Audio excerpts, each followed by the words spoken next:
बिहार के लोगों से अपील करना चाहूँगा कि हमें पहले अयांश को बचाना है। ये अक्षय मंडल के बच्चे का डेथ सर्टिफिकेट कौन रखता है? जी मुझे पता था इस बात के ऊपर, लेकिन मैं आपकी भावनाओं को रोकना नहीं चाहता था, इसलिए मैंने आपसे सवाल जिक्र ही नहीं किया इस सवाल का। सर मैं सबसे पहले लोगों की शुक्रगुजार हूँ कि अब तक लोगों ने हमारी इतनी मदद की, और मैं लोगों से यही अपील करना चाहती हूँ कि प्लीज़ आगे या हमारी मदद करें ताकि हम अयांश को बचा सकें।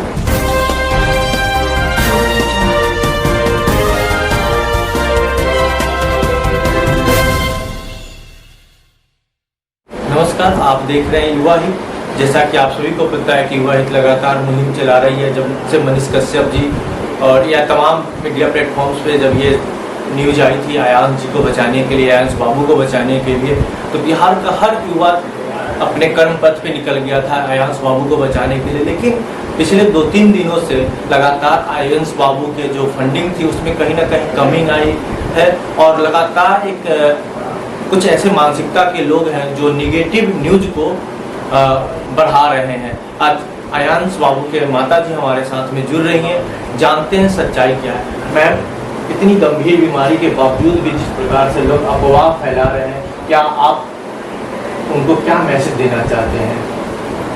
सर मैं सबसे पहले लोगों की शुक्रगुजार हूँ कि अब तक लोगों ने हमारी इतनी मदद की, और मैं लोगों से यही अपील करना चाहती हूँ कि प्लीज़ आगे हमारी मदद करें ताकि हम अयांश को बचा सकें। और दूसरी बात है सर ये कि जो कुछ गिने चुने पत्रकार हैं, मैं उनको ये कहना चाहती हूँ कि आप लोग इस घटिया तरह की हरकतें क्यों कर रहे हैं? आपको इससे क्या मिलने वाला है? अगर आप अपने फॉलोअर्स या व्यूअर्स बढ़ाने के लिए ऐसे काम कर रहे हैं तो ऐसे काम ना करें, इससे बच्चे की ज़िंदगी जा सकती है। सर ये ऐसे पत्रकार हैं, जब मैं बेंगलोर से रिटर्न आ रही थी, न्यूज़ 18 सबसे पहले हमारी खबर को दिखाए थे सब लोगों के बीच में। तो सर न्यूज़ 18 चैनल पे हमारा खबर चला, या BBC पे चला, या फिर जी न्यूज़ पे चला, आज तक पे चला, तो सर इस खबर में सच्चाई होगी तब तो इन लोगों ने चलाया। ऐसे ही तो कोई नहीं चला सकता। ऐसा नहीं है कि मैं बनाई वीडियो मैं डाल दी। वो लोग वैलिड चैनल है, वो लोग ऐसे तो नहीं चला सकते। तो सर वो लोग चलाए। उसके बाद जो कुछ गिने चुने पत्रकार हैं जो इस तरह की अफवाहें उड़ा रहे हैं, वो मेरे घर आए, उन्होंने भी जांच पड़ताल किया अयांश कहाँ तक अयांश की तबीयत खराब है, या कहाँ तक उसे सुई की ज़रूरत है, कितने पैसे की ज़रूरत है। उसके बाद उन्होंने भी वीडियो डाला, और उन्होंने वीडियो डाला ये पॉजिटिव वे में डाला कि हाँ अयांश को ज़रूरत है। फिर आज वो पीछे क्यों हट रहे हैं? आज वो इस तरह की अफवाहें क्यों उड़ा रहे हैं? आज वो ऐसा सवाल क्यों उठा रहे हैं कि अयांश तो बीमारी नहीं है? तो उन्हीं के चैनल पे जाकर आप फर्स्ट वीडियोस देख सकते हैं उसका, जिन्होंने ये बनाया है। आप देख सकते हैं कि ये वही बंदा है जो कि पैसे के लिए बोला था कि हाँ आप लोग फंडिंग शुरू करिए, फंडिंग कीजिए। आज वही लड़का ऐसा काम क्यों कर रहा है? मैम एक और सवाल है आपसे कि पीछे जो कुछ भी हुआ, बहुत सारे लोग जातिगत भी टिप्पणी कर रहे हैं, बहुत सारे लोग आलोक के आपके जो पति जी हैं उनके ऊपर में भी बहुत सारे गंभीर आरोप लगा रहे हैं, तो उसमें कितनी सच्चाई है? और उन्हें ऐसा भी बोला जा रहा है कि उन्होंने बच्चे के प्रति गलत रखकर उन्हें अपनी सोच को आगे बढ़ाया है। बिल्कुल, मैं सर सबसे पहली बात मैं बताना चाहूँगी कि ये जो लोग भी कर रहे हैं ये बातें सर 2011 के आसपास की है, और मेरी शादी सर 2014 में हुई है। तो पहली बात कि मुझे इस बारे में जानकारी ज़्यादा नहीं है, ठीक है। और सर दूसरी बात ये है कि जानकारी तो मुझे नहीं है, लेकिन जो जानकारी दूसरे लोगों से मिली है, यही मिली है कि ये कोई इंस्टीट्यूट चलाते थे। उस इंस्टीट्यूट में 1 लाख के आसपास ये फीस रखते थे, और उस फीस से बच्चों को 6 महीने का या 5 महीने का कोर्स कराते थे। उसमें फूडिंग लॉजिंग सब कुछ ऐड था। तो जो बच्चे सिलेक्शन नहीं हुआ वो बच्चे केस किए हैं इनके ऊपर, ये थे कभी जो कि केस खत्म हो चुका था। और मैं बस उनसे ये पूछना चाह रही हूँ कि 10-11 साल से वो लोग कहाँ थे? क्योंकि आलोक सिंह ऐसे नहीं है कि वो इंडिया छोड़कर बाहर चले गए थे, वो तो यहीं पटना में थे, बिहार में थे, और बिहार से रांची में दूरी सर कोई ज़्यादा तो है नहीं। तो फिर लोग इतने दिनों तक शांत क्यों थे? और अभी जब मेरे बेटे को इंजेक्शन दिलवाने के समय ये लोग पूरा उठ खड़े हुए हैं, और कुछ न्यूज़ चैनल जो मिलकर इस तरह की अफवाहें फैला रहे हैं, ऐसा क्यों कर रहे हैं सर? वो लोग नहीं चाहते कि अयांश बचे। मैं तो सीधा सीधा ये कहना चाहती हूँ कि जो ये पत्रकार हैं, अगर मेरे बच्चे को कुछ होता है तो सबसे पहले दोषी मैं उन्हीं को कहूँगी, और मुझे इसके लिए कुछ भी करना पड़े दोषी वही कहलाएंगे। जी। और रही बात सर, आपने ये बात कही कि अयांश के पैसे से जो फ्रॉडगिरी या जो कुछ भी, हाँ, फ्रॉडगिरी की भी बहुत लोग कर रहे हैं कि फ्रॉडगिरी करेंगे। सर ये बातें ऐसी हैं कि अगर हमें फ्रॉड करनी होती सर ना, तो हमारे पास करीबन 7 करोड़ रुपए जमा हो गए हैं सर। तो किसी भी फैमिलीज के लिए सर 2 करोड़ 3 करोड़ अमाउंट भी बहुत बड़ा अमाउंट होता है, पूरे लाइफ में आदमी कमा नहीं पाता है उनके पैसे। तो सर हम 16 करोड़ ही क्यों रखेंगे कि हमें 16 करोड़ ही चाहिए?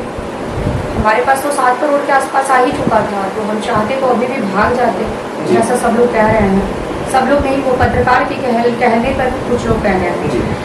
और सर हमें अगर फॉर्जरी करनी रहती या फ्रॉडगिरी करनी रहती तो सर हम पीएम के पास लेटर क्यों लिखते? हम जनता दरबार के पास क्यों जाके बैठते? हम डीएम ऑफिस क्यों जाते? हमारे घर मुकेश शाही, रामकृपाल यादव, ऋतलाल यादव ये लोग क्यों आते?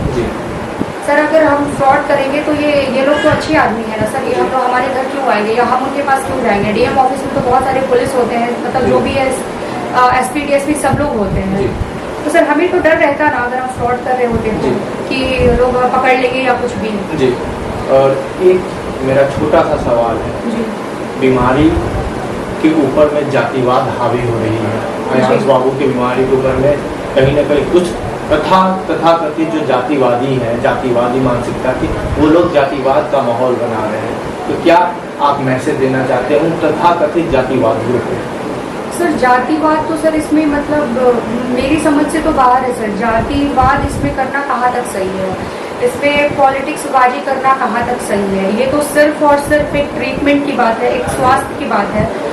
ऐसा तो नहीं है ना कि मेरा बच्चा अगर ऐसे में टाइप 1 डिजीज लेकर आया तो दोषी मैं हूँ या वो है, ऐसा तो नहीं है सर। ये किसी भी बच्चे को कभी भी हो सकता है सर। तो इसमें कहाँ तक ये सच है मतलब जातिवाद करना?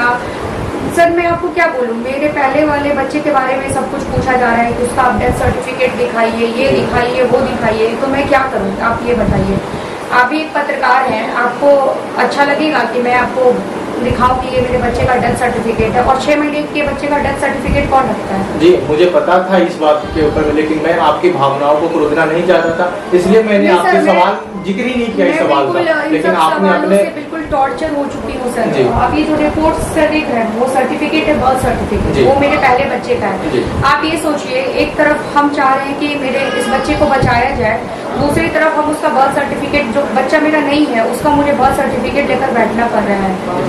बस ये कुछ एक पत्रकार के कारण मुझे ये कहना पड़ रहा है। और वो पत्रकार है भी कि नहीं इसमें भी मुझे शक है। इसमें भी मुझे शक है कि वो पत्रकार है कि नहीं, क्योंकि आप लोग देखकर उसे समझ ही सकते होंगे कि वो कितनी अच्छे से वो पत्रकारिता कर रहा है। जी। तो अभी अयांश की माँ हम लोग के साथ जुड़ी थी, और मैं तमाम बिहार के लोगों से अपील करना चाहूँगा कि हमें पहले अयांश को बचाना है। ये बिहार की जिम्मेवारी है, बिहार के युवाओं को, बिहार के सभी गार्जियन की, बुजुर्गों की जिम्मेवारी है कि हम बिहार वासी मिलकर इस बच्चे को बचाएंगे। बाद में सत्यता क्या है वो देखी जाएगी, उसके लिए न्यायालय है, उसके लिए कोर्ट है। बिल्कुल सर। और इसके फादर की जहाँ तक बात है तो उन्होंने तो सरेंडर कर दिया, वो तो अब इस चीज से निकल गए जी।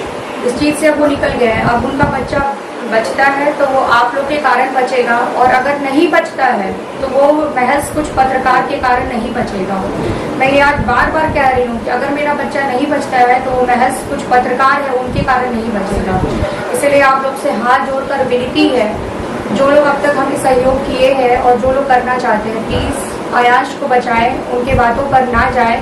अगर उनकी बातों पर भी जाना है तो जब अयांश को इंजेक्शन लग जाए उसके बाद आप लोग को जैसे भी करना है, जो करना है आप कर सकते हैं। बने रहें युवा हित में, सच्चाई के साथ हम युवाओं की बात करते हैं। नमस्कार। हेलो।